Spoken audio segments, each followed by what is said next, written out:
Hello, loves, and welcome to the Introvert Toolbox, the podcast for introverts who feel like the world's kind of fucked up, where the biggest and craziest people get all the success, and we're left wondering, like, oh my god, what the hell do we do? My name's Karen Hewitt, and I am your host, and we're going to go over systems, methods, and skills you can use as an introvert to be authentically you and be successful. So, subscribe and share this on your social media, and don't forget to give us 5 stars, and let's get started. Hello, my loves. I am here with Dagmar. Now, a UK-based but Australian motivational speaker and business coach, and she lives a certain motto, and that is that life is not about sitting on the sidelines. If you're going to achieve success, you need to take calculated risks. And as an introvert, I find that really poignant because we're often told to fake it till we make it and just do the things. And I don't think it's about going out there and just doing them. It's about taking calculated choices of where your energy can and cannot go. And you shouldn't have to sit on the sidelines or be someone you're not. I'm really excited to be utilizing her knowledge, belief, and wisdom because she's inspired a lot of people to make constructive changes and transform their lives. Being in business over 18 years, been on speaking platforms globally, USA, Australia, UK. We'll look at some things that will help, embrace some change, improve lives. You're going to find something inspiration here. I'm really excited to talk to Dagmar. I do know there's some really cool things about her, so let's get into this conversation, have a chit chat, and see where we go. Good morning. How are you doing today? I'm awesome. Thank you, Karen, for asking. What about you? Doing great. We're just going to have a chat. I've been looking over everything that you do, and you're all about bringing in some changes. Definitely. Yes. Okay. Transformation. And there's this fine line. Because as an introvert, and you're an introvert too, I found that out when we were chatting. Yes. We're often told to pretend to be someone else to be successful. The fake it till you make it. Just go do it. Just get it over with. Just get over yourself. And we're pushed into this extroverted bubble. I'm someone who doesn't believe that we need to be inauthentic to be successful, but we do need to transform into our best version of ourselves. I absolutely love how you've said that. Sorry. I absolutely love how you've said that. I couldn't have put it better myself. So when you're talking to introverts, this is a totally different audience, really, because a lot of motivational speakers do speak directly to the extroverted, the whole, let's just do this thing, even Nike, just do it. What is it about transformation that inspires you to help everybody? You see, when people use the word transformation, they automatically think it has to be this big thing. And it doesn't actually. Transformation can come in many forms. And often it is with baby steps. There is a reason why there is that saying, the journey of 1,000 miles started with the first step, because transformation is about taking that first step. And one thing I wanted to add about that, I know I'm an introvert. Once upon a time when I was in corporate world, way back before I started my own business, I did get the MBTI test. And before that, everyone was telling me, you're an extrovert, and who thinks Dagmar is an extrovert, and all that kind of stuff. And there's a part of me, especially when I'm on stage, I can show that extroversion, but the core part of me is the introvert. So I think for an introvert, we can show that extroverted side of ourselves because it's like yin and yang. We all have elements of both. But at the end of a presentation or a show or something that I'm doing that's quite out there, I'm quite exhausted. I need then time to myself. It's like, close the door. Please don't talk to me. I just need time for myself. I need a cup of tea, go have a bath, do something just for me. And I think as introverts living in an extroverted world, we really need to honor that. So even if in a workplace we are being encouraged to be more out there, then okay, there's that. But what about the softer skills? What about the softer side of us? And I think that's what you are talking about being authentic. We need to honor that part of ourselves and go and put our hand up and say, well, hold on a sec. I'm never going to be the cheerleader or the person on the front of the sports team or the jock and all that kind of stuff. And that's okay. I think as introverts, we have to say, I'm okay just the way I am. Okay, so I actually think you hit on something really important here. All introverts are shy and they can't do things like go on stage. They can't be that person in front of the room because it's an introvert. They're shy, they're quiet, they're the wallflower. But it's not about what activities we can or cannot do. It's how we rebuild ourselves after we've achieved those activities. Definitely. You speak on stages all over. And like you said, even you get tired. It's like, shut the door, let me read my book and get my cup of tea and let me relax and recharge. Mm-hmm. How do you carve that time out to recharge your battery? Because you're busy, you do a lot of great work. How do you find that time to rebuild before you have that introvert burnout? I'm a firm believer that we make time for what is important to us. So that for me means that when I'm doing a lot, I make sure that in my calendar, as well as all the scheduled regular things that I need to do, is also scheduled me time. And if someone says to me, oh, you need to book a meeting at 12 o'clock because that's all you've got left, like noon, I'll go, that's never going to happen because that is me time. 12 to 12:30, I need to have my lunch. I need to take time just to unwind. Don't book that. It's not available. Sorry. And I think sometimes it is about us just saying no. Especially as an introvert, we need to honor ourselves because our health has to come first. So being an introvert, as you said, it doesn't mean that we can't do things.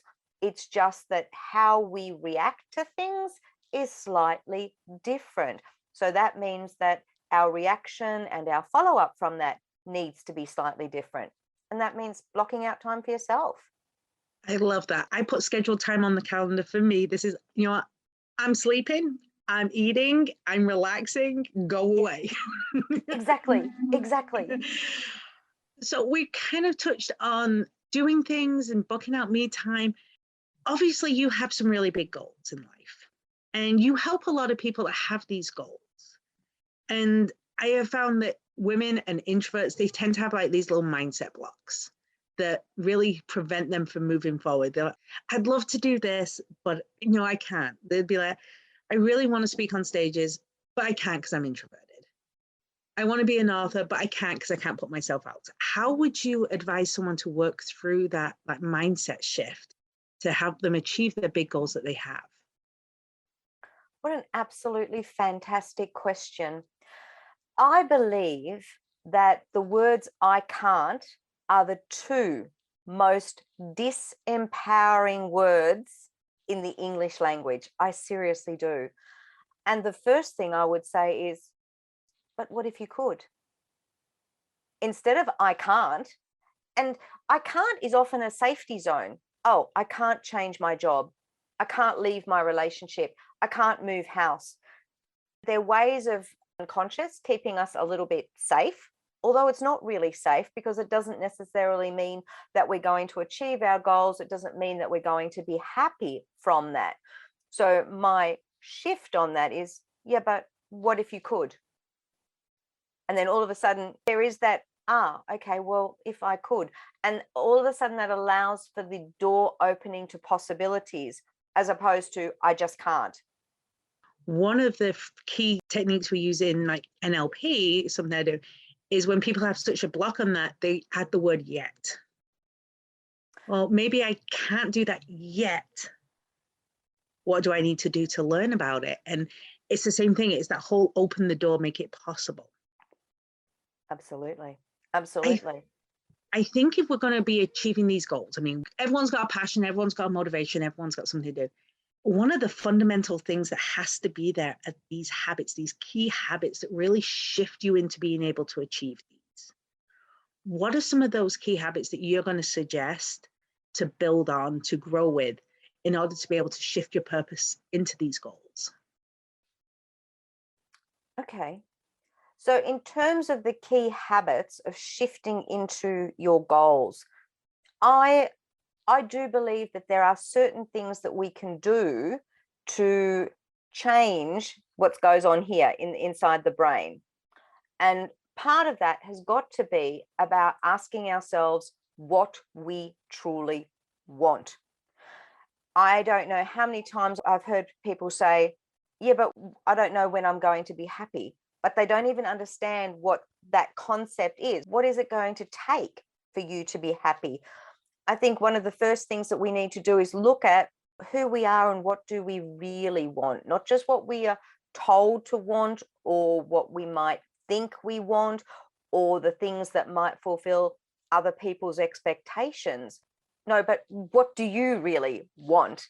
I still remember a scene. I can't remember, what was the movie with Julia Roberts where she was the runaway bride and the man was the reporter. He asked her, oh, you've had so many different forms of eggs. You like eggs the same way, depending on what man you're with. And it came out, and she said, well, I like my eggs this way, whatever way that was. And I think a lot of the times when we're looking at our own expectations or our goals, we look at what other people expect of us without putting ourselves first. And I think that's got to be one of the first things. And then the second thing that I think we need to really look at is, are the people that we are seeking advice from the best people to be seeking advice from? Often we have well-meaning friends around us or well-meaning family who give us advice that's not really the best advice for us. It may be well-meaning. It's like the father doctor who says to his son, I want you to come into the practice with me. You need to be a doctor. But his son doesn't want to be a doctor, and yet he follows in his father's footsteps, but he's not really making himself happy. He's fulfilling his father's wishes. So that's where my second point is, are the people around us giving us the best advice? Surround yourself with the people who really are better qualified to give you that good advice. Yeah, I believe it's Jim Rohn that says you are the product of the 5 people around you. Yes. And I really like that, because a lot of the time, a lot of the people that are put into the limelight are spotlighted introverts. They're extroverts, or they're only showing their extroverted self, which is why it's so important that we talk to introverts and let them know that they are capable of these potentials for them to achieve all their dreams without being told they have to change. Transform, yes. Change, no, because I think there's this fundamental difference between a transformation and a change. Yes. But you brought up happy, finding your happy. I mean, how did you come up with your happy? What was it that brought you there? Well, the 5 tips to your happy is a download that I've got on my website. And the H starts with happiness, which is what we touched on before. The A stands for action. What action steps do you need to take to make your goals a reality, to make your own happiness a priority? So it's all about, even though we're introverts, we still need to do things, even if it is in small steps, to get us from A to B to C and further on. So that's where action still comes in. The next one is the P, which is the people around us, which I just touched on. And then the second P is for potential. It's about looking at things in terms of opportunities. It's what we talked about at the start with the I can't. Instead of I can't, what about opening the door to opportunities? So the potential, what's the potential around us? How often do we say this is not possible? And instead, what we should be saying is, well, actually, there is the potential for me to get a new job that's not so far away, that's giving me better money, rather than me staying in a job that I'm going to be miserable in and that I have to drive an hour to get to. Instead of saying that I can't, let's look at the potential for creating. And I am a big believer in creating the things that you want in your life. So if you direct your energy towards the potential, guess what? The universe responds and potential starts coming your way. And then the why, well, that stands for you. as in YOU. Everything is down to you. You create what you want really most out of life. It's up to you to find those things that have absolute meaning to you and follow that. This is where that authenticity, that crucial element comes in. Be authentic to who you are. You are you. Don't ever try to be somebody else. It's no good. You're you.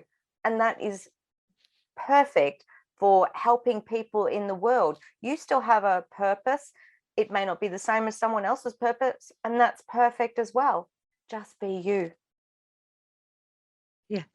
I love that. I love the just be you, because it's like I said, introverts have superpowers.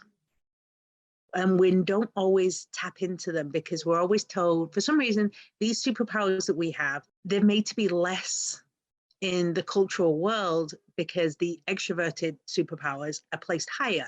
But we need both. Like you were saying earlier, the yin and the yang. Yeah. I find introverts are very good at being observant and figuring out what's going on around them. That superpower of being able to pick up on things around them and decipher it and organize it and work out what's actually going on instead of taking something at face value. And when we try and steer away from those introverted selves, we lose some of our abilities. And I don't think that leads to the happy. So the being you is so important. Yeah, definitely. You were talking about finding your passion, finding your purpose. How was it that you found yours? What was it that started you on this path? Oh, goodness. Well, I guess I could go back to the time many years ago when I was married to a former husband, and I'd had my kids with him. We had two daughters within close succession, and we were talking about me going back to work potentially. And I said, I think I was 25, 25 when I had my first daughter. So about 26, 27, sort of in between there, because we had, like I said, two daughters in close succession. And I said, I'd really love to go back to school and study. I want to fulfill this long held goal of mine of going to law school. Now, the man that I was married to, he was 10 years older than me, and he had always this closed mind. He had that I can't mentality. So his response to me was, what do you want to do that for? You're going to be way too old when you're finished, and nobody's going to hire you. You can just go and work down at the local grocer or, local supermarket, and that's your lot, sort of thing. And I'm thinking to myself, there is no way that that's me. I can't honor me doing what you think that should be. And that was one of my aha moments, that I needed to break free of this relationship because I knew that there was so much more that I wanted to do. I knew that I wanted to make a difference to people, even though at that time I didn't quite know what that was to be like. Now, skip forward quite a few years. I was working in patent and trademark attorneys. I was about halfway through my law course, funnily enough, doing taxation. Maybe there's a clue there. And it was on a Sunday morning. I still remember it. And I'd got my cup of coffee, and I knew I had to start this subject, and I'd got all my materials, but I just wasn't feeling inspired. And work wasn't inspiring either. There was a lot of crap going on there. And it was like, this Sunday morning, the birds outside are tweeting, the coffee smells absolutely great. And I'm just thinking, I'm done. I am done. I was done with the patent and trademark firm. I was done with law. It's like, this is not doing it for me. And my ha-ha came in that I knew that I wanted to go into like the coaching kind of arena. I did a course in health counseling. I did various other things as well, a little bit woo-woo with crystals and stuff like that. But it was everything that my soul was starting to say to me, this is it. This is the path. as opposed to you being stuck in that conventional law was brilliant. And I always found it quite ironic that I had people coming to me as clients who'd ask me law questions, and I could never quite work out how that could possibly come out in a session. But hey, that's kind of the way the universe sent me my first few clients. But it was making a difference. Whereas in law, I knew I could never achieve what I was doing. And so I had two key aha moments where I needed to break free of the convention or what I was thinking that I was supposed to be doing. It was like, it was a process, definitely. I love that. And one thing I want to tap on for my audience, because you were saying how he was saying that you would be too old to achieve anything when you were finished. Look at some of these great names that didn't do anything until they were 60, Yeah. 70, 80.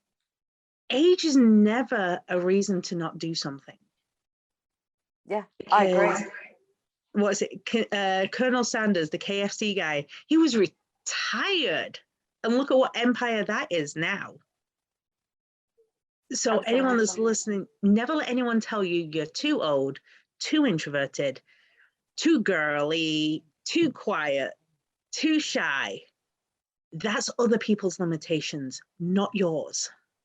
We tend to take on other people's limitations, like you were saying, the other people's advice, even though they're good motivations, they want well, but they're putting their own selves in your shoes and they're not you. Correct. What are some of the things that you would tell people to really tap into what they want rather than what other people? Because we talked about the doctor and having the son go to the practice, but sometimes we're so surrounded by it, we're not even sure where we begin and we end and they begin and they end, because it becomes messy. Yeah. Inside people. To me, it's all about looking within. The answer is within us. So sometimes we go to other people because we want reassurance from them. Sometimes we seek out certain people in terms of the questions that we ask because we know that that person might agree with us. So it's almost like getting a back confirmation. Oh yeah, I am on track. But ultimately, the clues, they're within us, whether you call it your intuition, whether you call it your sixth sense, whether you call it your gut. I don't care what name you call it, it's there. It's that part of you that is deep inside, and you know that that is it. That's the path. And if you follow that absolutely, it won't let you down. And I would ask each and every one in your audience who has had that experience, you've listened to someone else, your gut told you one thing, but you've gone the other way because you've listened to that other person. I'm betting that 99% of the time, it didn't go the way you thought it would because you listened to that advice and you didn't trust your gut. So your gut, your intuition, your psychic senses, I don't care, pick a term that works for you. That's what you need to trust, because that leads you back to, if you like, your higher self, to that part of you that actually knows the path that's already mapped out. May not work out exactly the way you thought it would, but that's okay, because you're still learning the lessons along the way, but it's still the right path to take. Okay, I like that. It might not work how you want, but you're still learning the lessons along the way. Absolutely. We have to fuck up sometimes. We just have to screw up. If we don't screw up, how do we know where we're supposed to be? I always say that normally your purpose and your passion comes from something going wrong, because that's when you realize that you want to fix it, change it, adapt it, or do something with it. Right. And sometimes that's a mistake someone else makes. And sometimes it's a mistake that you make. And then you realize that there has to be a better way. And that is where a lot of purpose and passion is born from. So never be afraid of messing up. It's like we're so stuck inside our comfort zone, inside that safety zone, that we don't take those leaps to make mistakes. And I am a firm believer that mistakes are some of the best pieces of education you'll ever get. Because it's not what happened, it's how you deal with it. or how you learn from it, or how you grow from it, or how you adapt from it. For those people that are stuck inside that little safety zone, that little bubble where they want to be safe and controlled, and they're not really out there growing into who they are meant to be, what would you say to them? I love everything that you've said. The only thing I would add to that is the word mistake. Personally, I don't like the word mistake. I prefer, shall we say, bumps in the road. If you think about my marriage to that man that I was talking about, I could say it was a mistake. But was it? I don't think it was. If I didn't get married to that man, if I didn't learn those lessons, well, I wouldn't have my two beautiful daughters. I wouldn't have gone on this absolutely phenomenal trip when I was 24 years old, where I got to see 42 of the mainland states on a big road trip. There were so many things that were wrong with the relationship, but it helped me to grow. Was it a mistake? I can't look at it as a mistake. My now husband and I, we lived in California for a while, and it didn't work out the way that we had thought that it would. We made lots of plans, and it was one of those dreams that you have. I want to live in California, and we absolutely did that. It didn't work out. Was it then a mistake? No, absolutely not. It was the most fabulous experience ever. Would I take it back? No. But I think it's, as you said, the stepping stones to helping us to grow. So don't ever look back at your mistakes and only go, oh, it was a mistake, it was crap, it was rubbish, it was this, it was that. Think of it in terms of, well, what did I learn from this experience? And boom, okay, I've learned this. Now I know I'm not going to do that again. Next time that comes up as a big signpost in my road, oh no, to go in one of the other directions rather than the one that I took before. You know, I agree with that. I just call them mistakes because it's something that people go, well, I made a mistake. Okay, that mistake, that's how you felt, but let's look at it this way. I totally agree with the whole thing. Like, I a survivor of domestic violence. Mm-hmm. And a lot of people go, well, if you could go back, would you never go through that? And everyone gets really freaked out and go, no, I'd still go through it again, because it's something that formed me into who I am and how I can help other people. And that is a really challenging concept for a lot of people to hold on to, because we do go through things in our lives that, from the outside looking in, are just horrendous. Absolutely. And they're like, how can you even be there? And how can you talk about this? Don't you just wish you could erase it? No. What did it teach me? How did I grow? Where did I learn? I'm someone now that I wasn't then because that happened. We've talked about a lot of really big ideas. We've talked about a lot of concepts and mindset shifts and even blocks and things to help you develop from this. Obviously, you really dig in a lot of time on it. And you've spent a lot of time developing tools and systems such as the H.A.P.Y. Yeah. If anyone listening to this wanted to find more or go research more on your H.A.P.Y. process or get a hold of you in a way, how would they do that? Well, I would absolutely love you to connect with me on my webpage. So if you're looking for the download for 5 tips to your happy, it's on dagmarbryant.com, and you'll find me there, and you can then, that signs you then also up to my newsletter, where I don't hound you, but I definitely send you some wonderful tips on a weekly basis.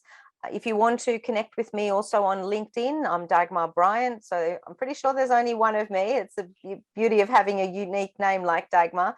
So yeah, absolutely connect with me on social media. LinkedIn is my preferred platform, and I'd love to talk to you there. Awesome. Well, thank you so much for this time. I mean, a lot of insight, a lot of ideas. What is one thing that you've taken away from today that you're going to implement in your life right now? What is that one aha moment? Because you're listening to things to get aha moments. You're listening to things to get ideas, to thoughts, processes. Let us know in the comments, whether it be on YouTube, the podcast, or social media. What was that one moment that made you stop just for a second and think, you know what, maybe, possibly? Because those thoughts are what are going to take you from being stuck to your purpose. And that purpose can fuel everyone. Thank you for listening, my loves. It has been an absolute pleasure. Hear from you next time. And thank you for listening to another episode of the Introverts Toolbox. Don't forget to like and subscribe. And you know what? I want to know, what is one thing you learned today? Is there something that you're going to take and use in your life or your business? Let me know below.